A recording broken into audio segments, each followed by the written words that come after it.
Hello, this is Igor Stenmark at MGI Research. We are at the 2021 Monetize Forum Conference. So earlier today, some of you may have heard a presentation by Terry Tillman, who is one of the leading Wall Street analysts covering cloud software companies. Terry's research is from a point of view of a public company investor. But there's another very important perspective, one representing private investors, venture capital. The software supplier landscape in general is more or less like an iceberg. The publicly trading companies are what's visible above the waterline, while numerically larger components of private companies are below the waterline, the invisible portion of the software market. So we're fortunate today to have as our guest Mr. Jaidev Shergill, who is a venture capitalist with a specific focus on financial technology platforms. Jaidev is a managing partner of Capital One Ventures, an investment arm of Capital One, one of the top 10 US banks by assets. Jaidev's background is rather unique, for his experience combines elements of finance, digital innovation, and entrepreneurship. Prior to heading up the venture fund at Capital One, Jaidev led digital initiatives at the bank. Moreover, as a practitioner, Jaidev was a founder and CEO of a data-driven business rating company, Bundle.com, a firm which was acquired by Capital One. He has also served in key finance and digital innovation leadership roles at Citi, Deloitte, and Credit Suisse, among others.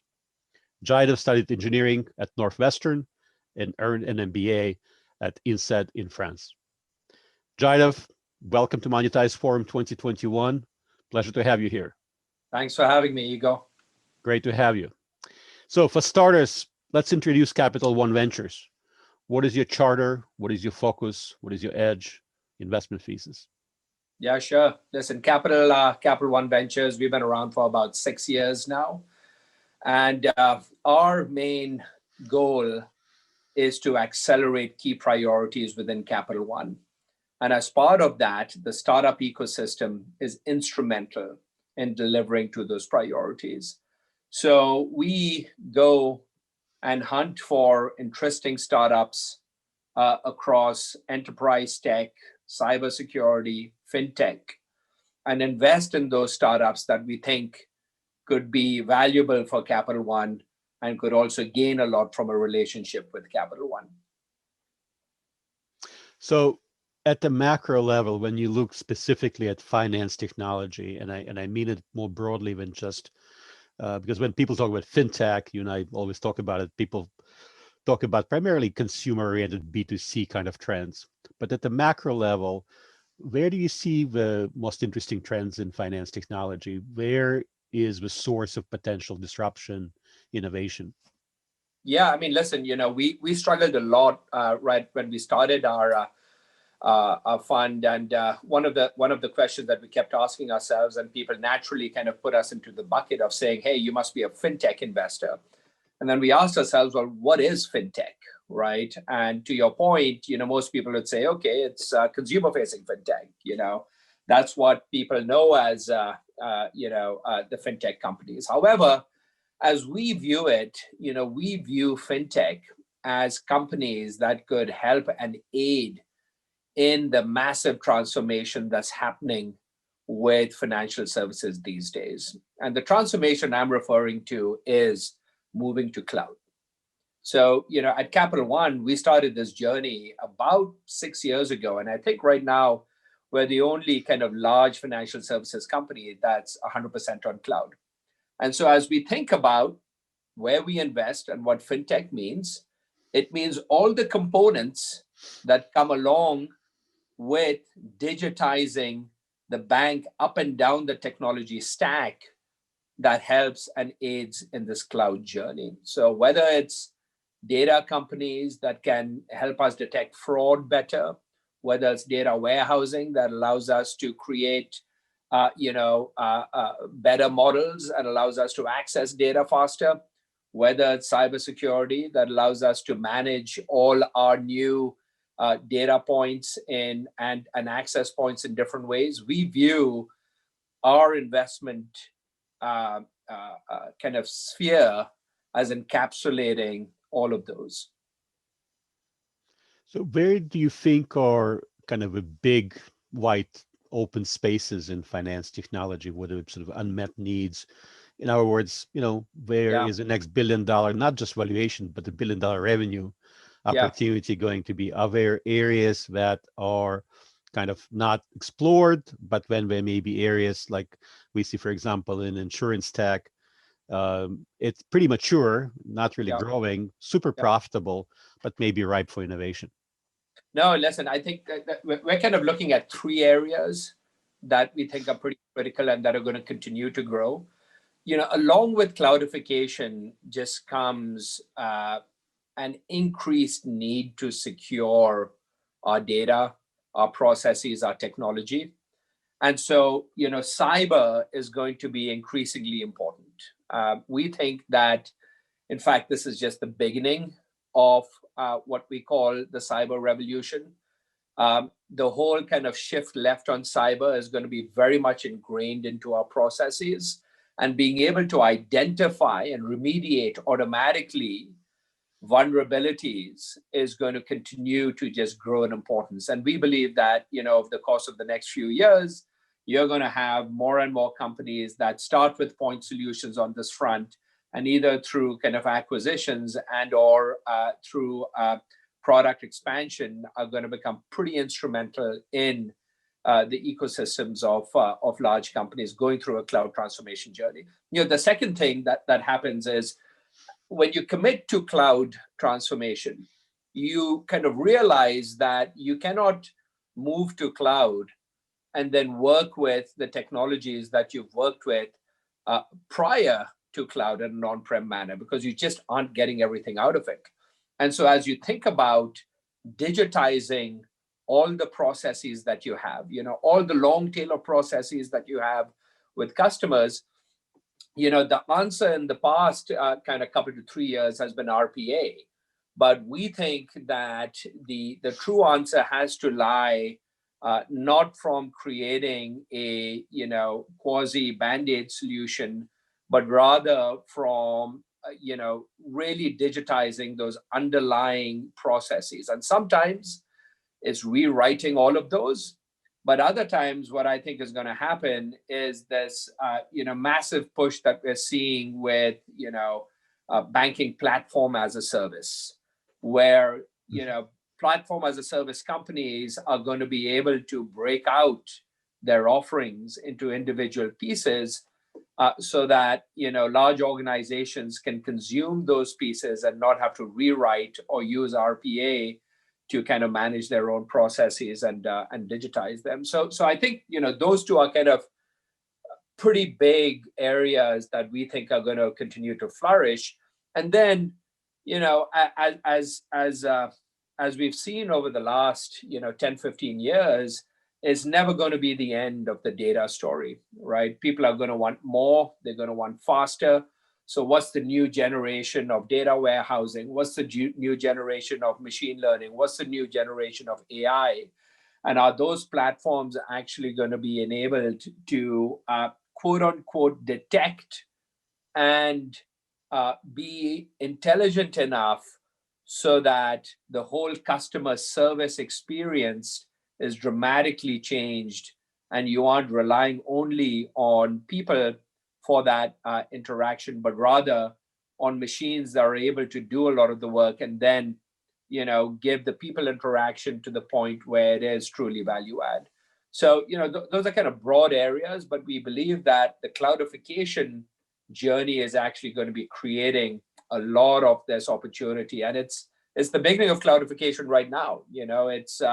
It's only started. 99% of the organizations out there are still reliant on on-prem, and the value of cloud is going to be immense for them, and they're going to see that over the next decade or two.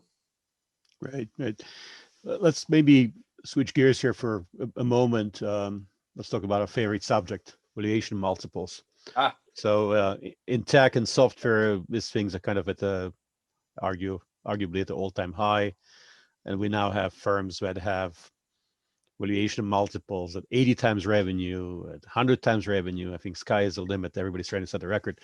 Some calling it, justifiably perhaps a bubble, but some see companies as being really worth more. Not just because we have cheap money, but because fundamentally they disrupt existing processes, disrupt existing markets. Some create brand new markets that did not exist before. So, what's your view? Where are we headed here? In fact, you guys Yeah, got to be doing this every day, yeah, trying to make deals with potential investment targets. yeah. How does 80 times revenue strike you? Well, this is the interesting thing with what's happened, particularly over the course of the last, I'd say, 12 months, right, Igor? Which is when we started kind of looking at companies, 5 years ago to invest in. The key metric that we were looking at from a valuation perspective was, enterprise value by revenue multiples, right? Yep. And I think today, where we've evolved to kind of over the last, I'd say, 2 years, we already see ourselves heading in this way, was that is just one of the signal elements.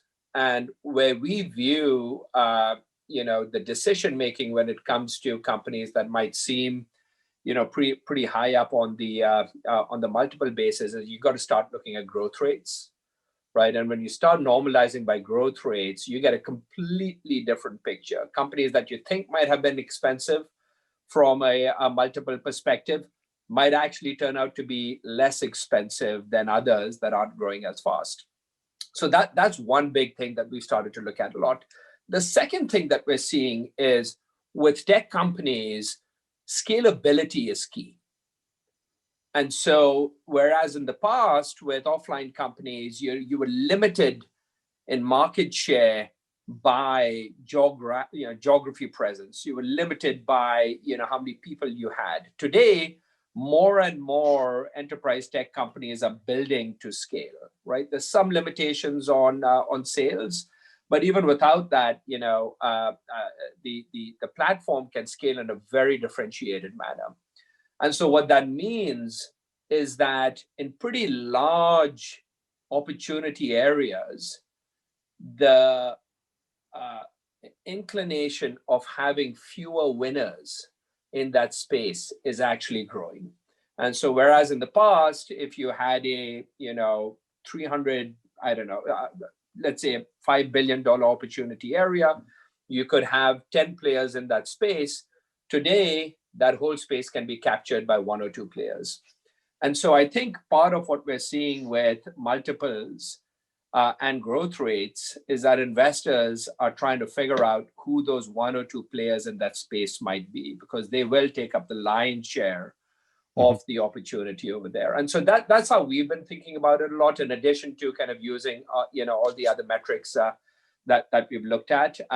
The tricky part is when you do find companies that trading or asking for multiples in that at that level, but they don't really have the growth to back that up. And today, what you're seeing sometimes is they might still get funded, but then you start seeing these growth metrics kind of not really delivering in that way, and it could have implications to those investors. So it sounds like growth is a big factor, scalability is a big factor.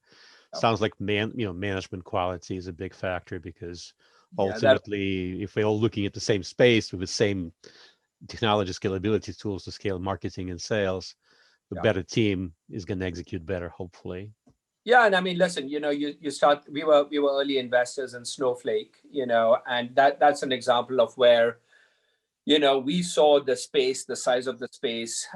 Even as being an early investor, we thought it was really expensive at the time, but we saw the growth rates, and we kind of said, geez, there are other bigger players in that space that are just not demonstrating the growth that Snowflake is, and the quality of the management team was A plus, but that's also a management team that evolved over time. The venture capital behind those kind of helped with that journey quite a bit. So, I think you got to look at all the old metrics that you use for evaluating venture deals, but then, add in scalability, add in the fact that these companies might only be 2 or 3 companies in a big space, and add in the growth.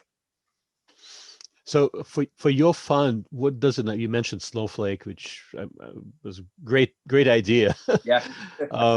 What does an ideal investment look like if there is one? Yeah. Size, stage, level of maturity. What do you look for in a target? Yeah. We since we are strategic investors, we tend to rely on bringing something different to the table in order to get into the hottest companies. And so we kind of look at, all the problems that an enterprise like us faces with its cloud transformation journey. And we use that as a lens to go and find the right companies to invest in. And sometimes they're pretty early stage, A's and B's. Sometimes they're later stage. But then what we end up with is a group of people within our organization that can diligence those companies at a pretty technical level.